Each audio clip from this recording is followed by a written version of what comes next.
football season is well underway, and some new faces are getting a chance to shine in their club's iconic shirts. I've scoured through the wonder kids of football, and I've picked out 10 I think you should be keeping a close eye on this season. Especially with the World Cup coming up this winter, some of these guys might even squeeze onto the plane if they have a good season. Or at the very least, they'll make you a few million on Football Manager. I'm Dave from Dave Says, and here are 10 young footballers you should be keeping an eye on this season. Before we get into the list, just a quick reminder to subscribe to the YouTube channel and check out my blog Dave Says, my blog where I write about a range of different topics. I try to get a post out each Friday, and the support on there recently has been really good, so it'd be great if you could stick around. Number 10, ROMEO LAVIA. Southampton secured the Belgian wonder in this transfer window for 12 million plus add-ons, and Chelsea have already tried to take the player away from the Saints with a stunning 50 million bid on deadline day. They clearly see the massive potential the 18-year-old has, and the sky's the absolute limit for this young man. He's had a very impressive start for Southampton and setting a record for the first player to be born in 2004 to have scored a Premier League goal.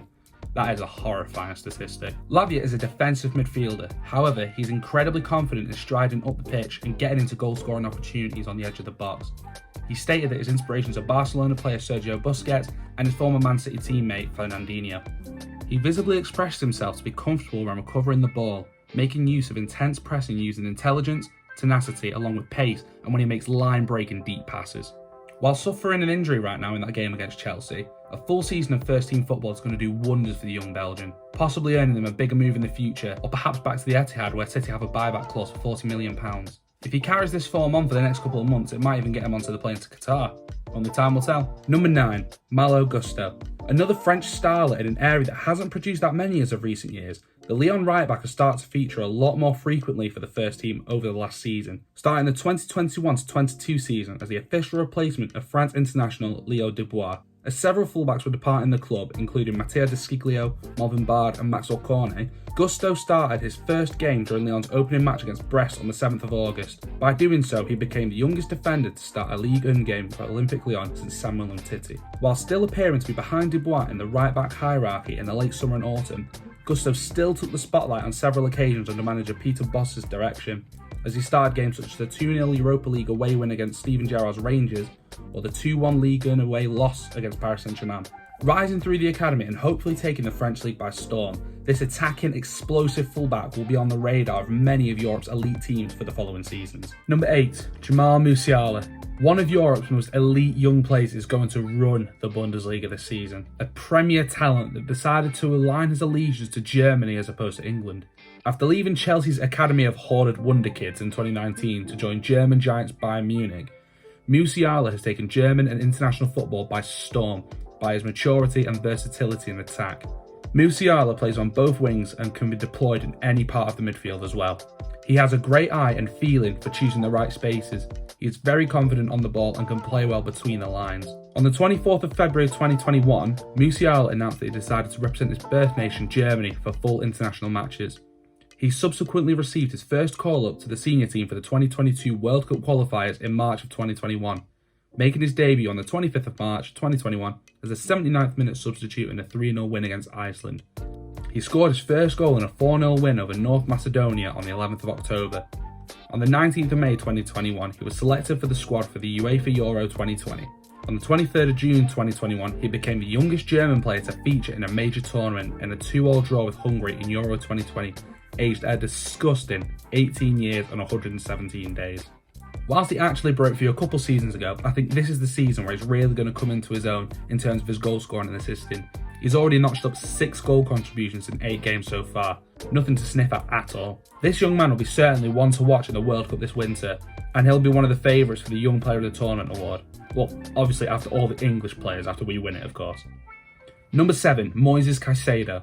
Following some good business by the Seagulls, Moises Caicedo looks set to fill the big shoes left by Yves Bissouma as Brighton's starling in the midfield. Already linked to the likes of Arsenal and Manchester United, the Ecuadorian has the chance to take the Amex Stadium by storm this season and show what he's all about. Caicedo is a versatile player with significant physical and technical potential. He is tactically astute for his age, full of confidence and willing to take the initiative with the ball and to make himself available as a passing option. The breadth of his talent means he can play in a variety of different midfield roles, but he's best at either defensive midfielder or a number 8, preferably on the right of a midfield 3 in a 4-3-3 formation. When selected as the deepest line midfielder, he is consistently keen to take the ball and to attempt to progress play through the centre of the pitch and beyond the opposition's front line for openings to pass forward to teammates beyond the opposition's midfield. When he is the one instead receiving between the lines, he demonstrates admirable composure and maintains the speed of his team's attack via the good body positions he takes and his decision making. CAICEDO made his Premier League debut on the 9th of April, starting and assisting Enoch Mwepu's goal in the 2-1 win away over Arsenal. He scored his first goal for the Albion on the 7th of May, opening the scoreline in a 4-0 win over Manchester United with a 15th minute low 25-yard strike. CAICEDO opened his goal for this season in a 5-2 home win over Leicester. Now CAICEDO's already capped at the highest level for his native Ecuador, debuting in a 1-0 2022 FIFA World Cup qualifying loss to Argentina on the 9th of October 2020. He scored the opening goal in a 4-2 home win over Uruguay on the 13th of October 2020, becoming the first player born in the 21st century to ever score in CONMEBOL World Cup qualifying. Another terrifying stat. Isn't time just relentless? This lad has some serious potential, and any team that picks him up over the next few seasons are going to have a serious player on their hands. Number 6, Divine Wrench. The Ajax Academy astounds me. Just as it seems like all their top talents have been raided by Europe's biggest teams, a whole bunch of new generational talent seem to appear at the club, and Divine Wrench seems to be the latest one to take Amsterdam by storm. On the 19th of November 2020, he was awarded the Abdelik Nouri Trophy as the best talent of Ajax's youth academy in the 2019-20 season.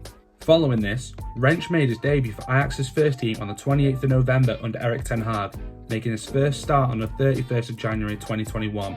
On the 18th of February, he made his European debut in the Europa League against Lille. Due to his versatility of being able to operate as centre-back, full-back and hold midfield, in the course of the season he received more and more playing time as a right-back, partly due to injuries to other players. Wrench fulfilled this role well and was a starter for Ajax in the second half of the season. On the 18th of April 2021, he won his first silverware with Ajax by beating Vitesse in the KNVB Cup final. After that, he also won the Eredivisie title.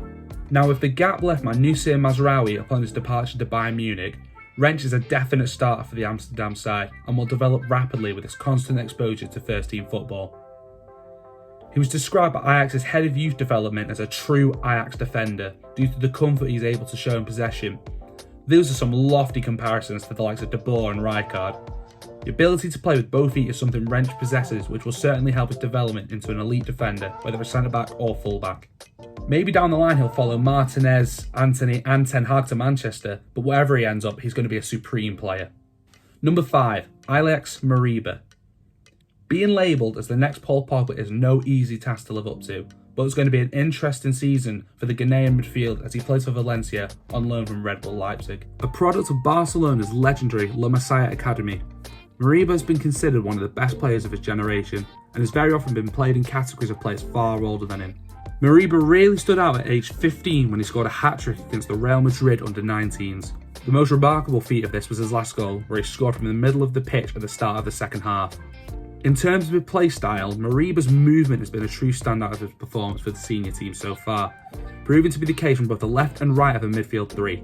He's showcased such intelligence and awareness to help facilitate space for his star attackers in his team, especially during his time in Barcelona. He eventually made his debut for Barcelona's first team in the 2020-21 season, only making a handful of appearances and scoring a single goal for the club before being sold to Leipzig in August 2021 for €16 million with add-ons, all in the search of first-team football. Now he has a golden chance to shine in Spain in Valencia's midfield as he searches for more first-team football and a return to Germany next season. Number 4, XAVI Simons. XAVI Simons had the footballing world at his feet following his contract's expiring at Paris Saint-Germain, with multiple top clubs snooping around waiting to snatch him up. He chose to trade France for his homeland of the Netherlands as he signed for PSV Eindhoven in his search for regular first-team football, just to show everyone what he can really do. He's capped at under-19s level and it's only a matter of time before Louis van Gaal calls him up to that first team. After doing some deeper research than to scoutedfootball.com, they were able to give a clearer insight into how his style of play would directly influence his team.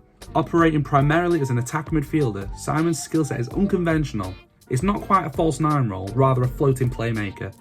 In the UEFA Youth League of 2021-22, his starting position was clearly in the middle as his team's lone striker, but he was essentially given total freedom to tuck in, drift wide, or play off the shoulder as he saw fit. He's a very damaging transitional threat. Rather than getting stuck with his back to the goal, Simons comes to the ball with supreme confidence in his ability to give and go. His technical quality, forged from years of playing as a midfielder, has clearly aided him in the way he can sharply work for his congestion. Pair him with a pacey wide forward and he can be a dangerous player. Like MORIBA, he is another product of the famous La Masia Academy of producing legendary footballers. XAVI Simons was one of the many promising youngsters rising through the ranks in Barcelona before moving to PSG in 2019 after failing to agree a new contract with Barcelona. He impressed in his relatively few appearances under Mauricio Pochettino before his contract came to an end and he decided to move on after apparently it looked like he might sign a new deal with PSG. On the 28th of June 2022, Simons signed for Eindhoven club PSV on a 5-year contract. However, PSG negotiated a buyback clause worth €4 million in Simons' contract, effective in 2023, so we may see Simons back in Paris a lot sooner than we think. Simons scored a goal in his debut for the club in a 5-3 win over rivals Ajax in the Johan Cruyff Shield. On the 7th of August, in his first Eredivisie game, Simons provided an assist for Johan Bakayoko, who opened the scoring in a 4-1 victory against the newly promoted Emmen. He's taken the Eredivisie by storm this season, registering 8 goal contributions in 6 appearances, and 6 of them were goals from himself. Now, whether or not we see Simons back in Paris due to that buyback clause or not, the way he's developing is going to have a lot of Europe's elite teams sniffing around him, and we're going to see some great things from the curly-haired Dutchman. Number 3, Antony. Finally making his record move from Ajax to Manchester United for a whopping fee of around £80 million, the Brazilian already has tongues wagging at Old Trafford after his debut goal against Arsenal. A dynamic winger that Erik ten Hag clearly thinks can elevate the standards and performances at Old Trafford following the pair's work together in Amsterdam alongside Argentinian butcher Lisandro Martinez. An incredibly skillful player that is devastating when he cuts in on that right wing on that left foot, similar to the likes of Ian Robben and Gareth Bale. This young man is going to be a revelation for Manchester United. With an attack already gifted with young attacking players, Antony's flair and directness are going to be well received and make him one of Europe's most elite prospects if he wasn't seen as one of them already. I could just sit here for hours and watch that video of him spinning around and around. It's mesmerising. Speaking on Antony's transfer to Manchester United, Tim Vickery said, as soon as Ten Hag went to Old Trafford, I thought he's going to take Antony with him because Ten Hag has done such a wonderful job developing this player. There was a consensus that although he was a talented player, the young Brazilian was very raw and needed shaping and moulding into being a top player. Enter Erik ten Hag. Ten Hag got a hold of him and developed him into a quick little winger who can play on either flank, whose decision making is greatly improved and who can also work back and put in a bit of a shift. So as soon as Ten Hag went to Manchester United, I thought, well, Antony is his man. Now the relationship between Ten Hag and Antony reminds me of a young Ronaldo and Ferguson. Now those are some lofty heights to live up to. He's capped at the highest level for Brazil, making his senior debut on the 7th of October 2021 in a World Cup qualifier against Venezuela. He came on as a substitute in the 77th minute and scored a goal in added time to establish a scoreline of 3-1 for Brazil. On top of this, he was part of the team winning the gold medal at the 2020 Olympics.